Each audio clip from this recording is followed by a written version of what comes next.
Hi dears, welcome back to my channel. അപ്പോൾ ഇന്ന് ഞാൻ വന്നിട്ടുള്ളത് പീനട്ട് ബട്ടറിൻ്റെ റെസിപ്പി ആയിട്ടാണ്. ഇത് വളരെ എളുപ്പത്തിൽ മിക്സിയിൽ ഉണ്ടാക്കാൻ പറ്റും.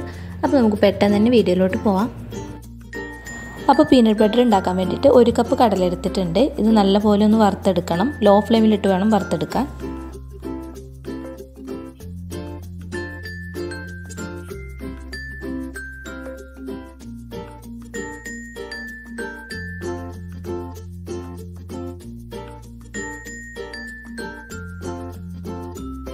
ഇപ്പോൾ ഇത് നല്ലപോലെ വറുത്തെടുത്തിട്ടുണ്ട്. ഇനി ഇതിൻ്റെ ചൂടാറിയ ശേഷം തോല് കളഞ്ഞിട്ട് എടുക്കാം. അപ്പോൾ ഇത് തോല് കളഞ്ഞിട്ട് എടുത്തിട്ടുണ്ട്. ഇനി ഇതൊരു മിക്സിയുടെ ജാറിലേക്ക് ഇട്ടെടുത്തൊന്ന് പൊടിച്ചെടുക്കാം.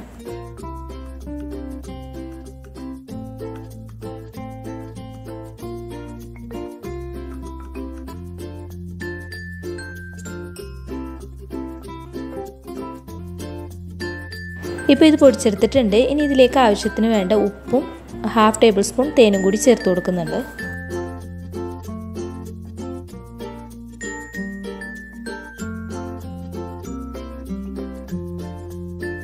അപ്പോൾ ഉപ്പും തേനും ചേർത്ത് കൊടുത്തിട്ടുണ്ട്. ഇനി ഇതിലേക്ക് വേറൊന്നും ചേർത്ത് കൊടുക്കാനില്ല. ഇനി ഇത് നന്നായി അടിച്ചെടുത്താൽ മാത്രം മതി. അപ്പോൾ ഇത് അടിച്ചെടുക്കുമ്പോൾ നിർത്തി വേണം അടിച്ചെടുക്കാൻ. ഞാനിപ്പോൾ ഇത് കുറച്ച് സമയം ഒന്ന് അടിച്ചെടുക്കുമ്പോഴേക്ക് ഇതുപോലെ കട്ടിയായി വന്നിട്ടുണ്ട്. ഇനിയിപ്പോൾ ഇത് ഒന്നും കൂടി അടിച്ചെടുക്കുമ്പോൾ പീനട്ട് ബട്ടറിൻ്റെ ആ ഒരു ഫോമിൽ തന്നെ കിട്ടും. അപ്പോൾ ഇത് ആ കടലയിലുള്ള എണ്ണയൊക്കെ വന്ന് നല്ല ലൂസായി വന്നിട്ടുണ്ട്. ഇത്രയേ ഉള്ളൂ, നമ്മുടെ പീനട്ട് ബട്ടർ റെഡി ആയിട്ടുണ്ട്.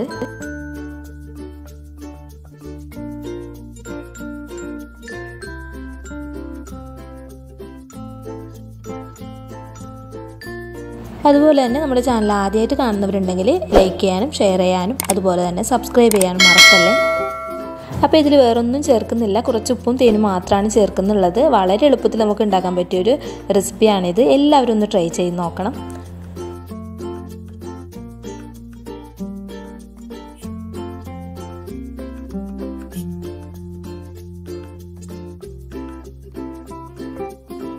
അപ്പോൾ ഇതുപോലെ ബ്രെഡിലൊക്കെ തേച്ച് കൊടുക്കുമ്പോൾ കുട്ടികൾക്ക് നല്ല ഇഷ്ടമാവും. അതുമാത്രമല്ല നല്ല ഹെൽത്തിയുമാണ്. അപ്പോൾ ഇതുവരെ ട്രൈ ചെയ്യാത്തവരുണ്ടെങ്കിൽ എന്തായാലും ഒന്ന് ട്രൈ ചെയ്ത് നോക്കണം. അപ്പോൾ ഇനി വീണ്ടും അടുത്ത വീഡിയോയിൽ കാണാം.